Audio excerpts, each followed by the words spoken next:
Salut tout le monde!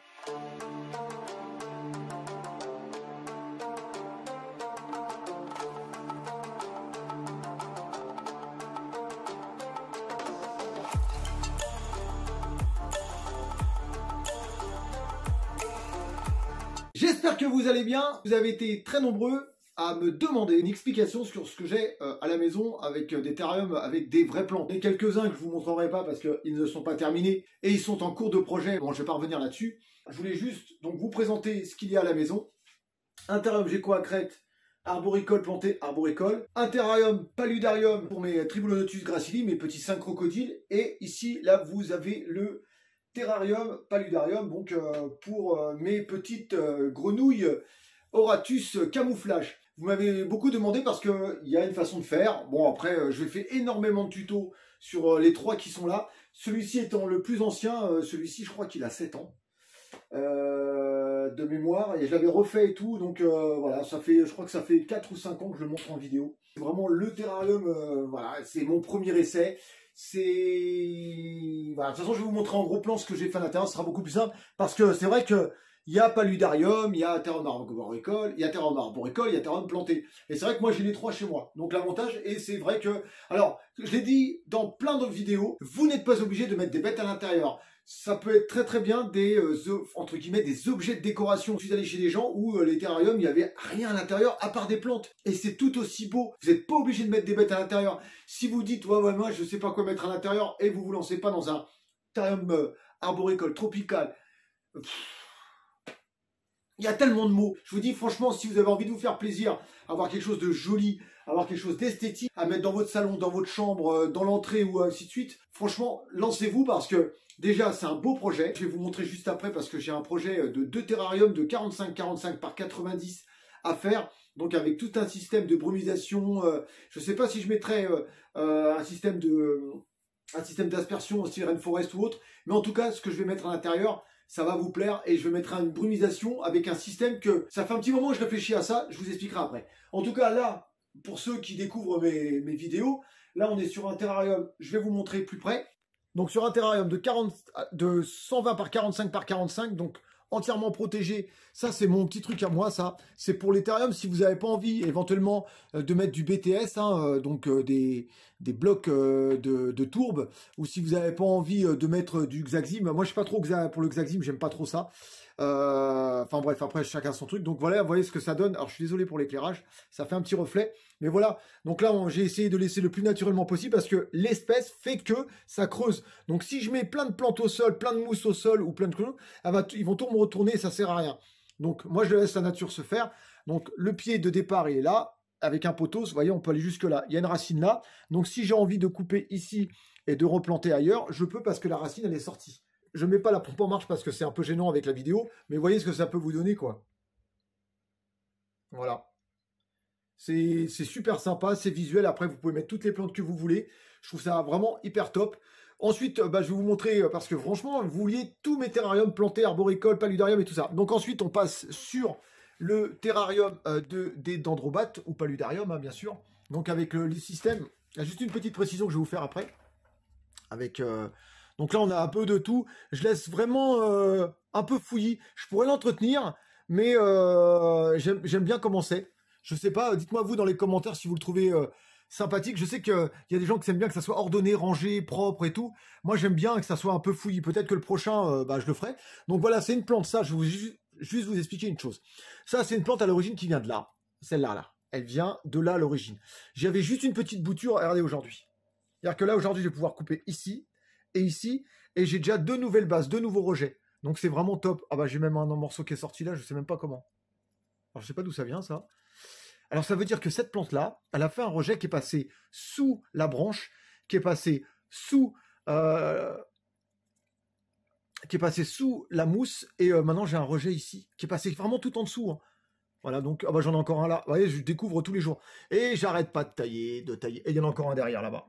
Voilà. Quand on a un bon éclairage à 20 balles, je vous dis clairement, et qu'on a une bonne lumière, enfin une bonne aération, je peux vous assurer qu'on arrive à faire pousser énormément de choses.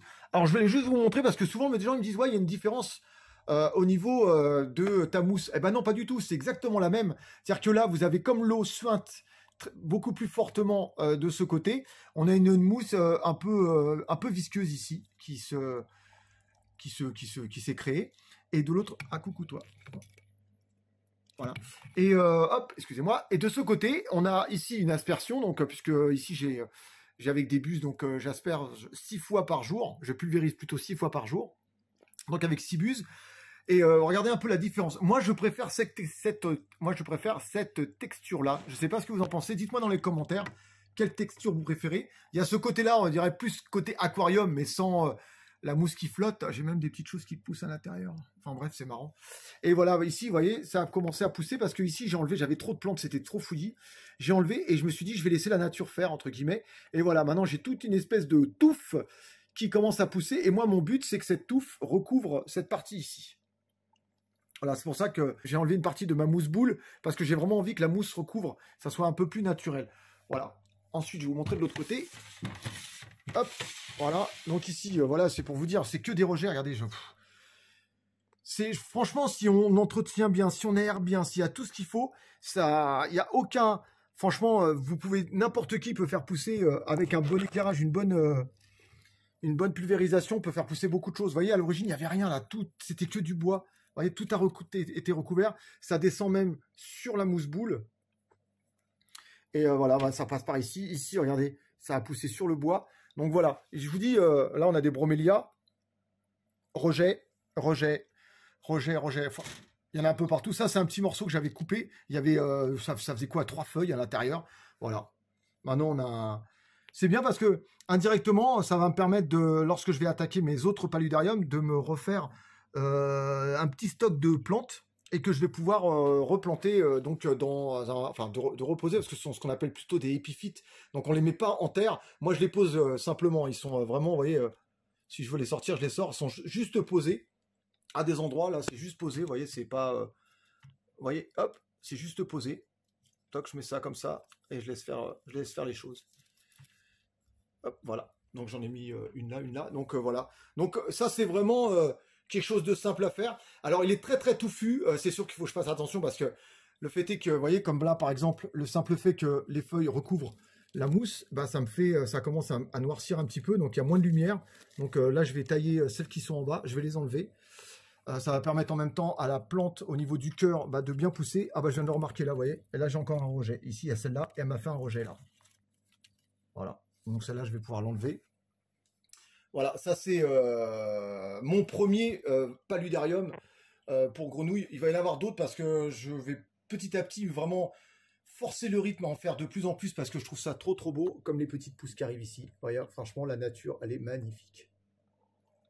Dites-moi dans les commentaires si vous voulez savoir comment j'ai fait mes paludariums, terrarium arboricole ou terrarium pour les tribots. N'hésitez pas, hein, vous avez tous les tutos que vous avez besoin dans mes vidéos YouTube. J'ai vraiment essayé de faire le plus simplement du monde pour vous et pour moi aussi, parce que ça sert à rien de faire des vidéos trop compliquées, trop explicites, parce que les gens ça les lasse et que moi je suis le premier à, quand c'est trop compliqué, trop complexe, trop chiant, à zapper, et je trouve ça bien dommage. Alors désolé pour le reflet. Donc pareil, on est toujours avec les lampes à 20 balles, 22 balles pour être exact. Donc là c'est mon premier terrarium arboricole, vraiment le premier tout premier. Et comme vous voyez, hein, j'ai mis des rejets ici. Et donc, c'était des toutes petites feuilles. Et ça pousse. Et j'en ai même mis une derrière. Voilà. Et alors là, voilà. Donc, c'est celle-là que j'ai mis il y a à peine un mois. Elle était toute petite. Et elle m'a fait déjà une pousse en bas. Ah, madame. Oh là là, j'ai même pas vu. Il y en a même une autre qui arrive ici. Ah ouais, d'accord. Bah non, vous voyez. J'avais juste une feuille. Hein, et maintenant, il y en a plein. Donc, vous voyez, c'est une question d'arrosage. Ça, c'est pour les gécoacrètes. Donc, vous en avez une ici. C'est 4 femelles ici. Donc là, vous voyez ce que ça donne. C'est vraiment tout simple. Sur celui-ci, on a un arrosage 3 fois par jour. Donc ça, c'est moi qui pulvérise hein, directement. Donc le matin, avant d'aller au travail. Le midi, quand je peux être là, ou ma femme. Et le soir, lorsque je rentre. Donc ça fait 3 arrosages. Ici, la mousse boule, comme elle a moins de lumière, elle est moins arrosée. Elle pousse mieux, je trouve. Elle est, bon, là, ça fait un peu moins... Ça se voit pas trop. Mais vous voyez, elle est très verte par rapport aux autres qui ont trop de lumière. Et ce que j'ai remarqué, c'est que si vous voulez vraiment faire pousser de la mousse boule, il ne faut pas que ça soit surexposé à la lumière. Ça, c'est génial. Vous voyez, ça, cette plante, je l'ai depuis que j'ai ce terrarium. Donc, ça fait 7 ans que j'ai cette plante. J'arrête pas de la tailler. Et celle-ci, on peut la mettre aussi dans des dans de l'aquascaping et tout ça, c'est assez sympa. C'est une plante qui peut avoir carrément les racines dans l'eau. Là, du pothos. Donc celui-là, pareil, je l'ai depuis le début accroché. Donc pour ça que je dis arboricole, parce que vous avez des plantes en hauteur. Là, j'en ai rajouté une ici. Ici, j'ai mis une petite bouture. Et en 1 mois et demi, voilà. Voilà ce que ça donne. 1 mois et demi. Hein. Juste une bouture, un petit pot, une petite bouture. J'ai mis juste un plan. Et voilà, maintenant, ça part dans tous les sens. Voilà. Le lierre que je vous expliquais l'autre jour, on a tenté un coup. On a dit, tiens, on va mettre un morceau de lierre. Donc, de toute façon, on le voit là, à la base, il était comme ça. Et voilà, petit à petit, voilà ce que ça donne. Je peux vous dire, hein, question de lumière, une question d'arrosage, et je peux vous assurer que vos plantes vont exploser. Et après, le but, c'est vrai que c'est un investissement au début pour pouvoir acheter des plantes, tout ça, parce que certaines plantes comme les bromélias, le pied coûte 5 € minimum, hein, donc ça va très très vite. Et puis petit à petit, eh ben, vous faites vos rejets. Moi, c'est ce que je ferai plus tard, lorsque j'aurai ma pièce d'élevage. Je vais me faire vraiment un endroit où il y aura que une lumière spéciale horticole et puis des étagères et toutes les plants à l'intérieur, les rejets et tout, et que je vais vraiment faire pousser. Et après, voilà, ça me permettra éventuellement de faire des échanges, d'en donner, enfin, je sais pas. Et puis, voilà, ça permet aussi d'échanger verbalement avec les gens en parlant des plantes, parce que franchement, moi, tout ce qui est nature, je surkiffe. J'ai pas précisé, le terrarium qui est en dessous, là, c'est un 45 par 90. Voilà, avec l'aération en hauteur et l'aération en façade avec une réglette. Donc voilà ce que ça donne. Après, c'est visuel. Donc, je suis désolé pour les vitres. Je pense qu'il y a une qualité de vitre à acheter. Je pense que j'achèterai plus tard des vitres différentes pour avoir vraiment ce qu'on appelle l'effet cristal, où on voit très très bien à l'intérieur. J'ai pas ça sur les Exoterra et j'ai plutôt ça sur cette marque-là. Bon, je changerai les vitres, c'est pas excessivement coûteux, donc par la suite, j'investirai un petit peu dans les vitres. De toute façon, ces deux terrariums-là ne bougeront pas. Celui d'en haut, ça sera pour un autre projet. Celui-là ne bougera pas, ici, la Exoterra. Mais voilà ce que vous pouvez faire chez vous. Et je vous dis, l'investissement, il est assez coûteux au début. Mais si par la suite, vous faites comme il faut, vous achetez le bon éclairage. De toute façon, tout ce que j'utilise chez moi, je vous l'ai déjà mis plein de fois. Tout est sur ma boutique Amazon, que ça soit les rampes horticoles, que ça soit les thermostats, que ça soit les plaques horticoles, que ça soit les lampes horticoles. Ce sont des lampes qui sont pas très coûteuses. Ce sont des lampes qui sont pas très coûteuses. 22 €, hein, quand on voit certains pour à peu près la même qualité ou la même, entre guillemets, puissance, on arrive à des 80-90 €. Après, les gens, ils achètent où ils veulent. Et on peut pas dire que là, après, au niveau de mes terrailles, voilà, ça, c'est visuel. Ça se voit que ça fonctionne, quoi. Quand on voit ça, quand on voit le début, qu'il n'y avait rien, et quand on voit aujourd'hui ce que ça c'est devenu, je pense que les lampes, il n'y a pas besoin de faire de la pub, de faire du matraquage. Je pense que ça suffit amplement. Et en plus, moi, j'ai tendance à dire qu'on n'a pas besoin de dépenser énormément pour avoir quelque chose de bien. Je vais vous montrer parce que j'ai un projet. Alors, je suis désolé s'il y a un petit peu de vent sur le micro. Donc là, vous avez les deux terrariums donc, de chez Exoterra, les 45 par 90. Curieux. Donc qui était pour mes serpents, et je les avais mis en vente. Je vais les retirer, je les ai entièrement désinfectés, nettoyés, donc je les avais cellophanés pour pas qu'ils s'abîment. Je les ai mis dehors parce que ça ne craint rien, et je suis en train de me poser la question que si je déménage et que je dois refaire des paludariums, il va falloir que je rachète des terrariums. Je suis pas sûr de trouver à ce prix là ces terrariums là, surtout que les miens ils sont entièrement voilà, ils sont décorés, ils sont voilà. Mais je vais faire des paludariums là-dedans. Je vais faire des paludariums là-dedans. J'ai déjà vu en vidéo, j'ai déjà parlé avec des gens qui avaient fait sur cette base-là. Je trouve ça tellement joli. Surtout que le bassin qui est en dessous fait à peu près 20 à 25 cm. On peut mettre de l'eau. Donc on pourra mettre des poissons, on pourra mettre autre chose. Et voilà, je vais faire deux styles différents. Là, il y aura sûrement un paludarium avec poisson. Donc vraiment quelque chose de bien. Et là, je vais peut-être plutôt tenter sur une espèce encore de dendrobate assez sympa. Ou je sais pas. Dites-moi dans les commentaires ce que vous verriez bien. Celui-là, c'est sûr, il y aura des petits poissons à l'intérieur et tout. Dites-moi dans les commentaires ce que vous verriez bien dans celui-ci. Paludarium, avec ou sans eau. Si vous préfériez voir des Bernard l'Ermite, peut-être qu'il n'y a pas la place au niveau du sol parce que c'est 45 sur 45. Éventuellement des crabes vampires. Des petites grenouilles, enfin dites-moi ce que vous voudriez voir dans un des terrariums. J'aimerais bien savoir, je vais me casser la gueule. Je vais vous poser la question et j'espère que vous allez me répondre et me faire des suggestions, pas des trucs farfelus. Je ne mettrai pas de crocodile là-dedans, c'est trop petit, je précise. Voilà les amis, on arrive à la fin de la vidéo, donc toujours en présence de Logan, qui est juste derrière, toujours avec l'éclairage qui est chiant.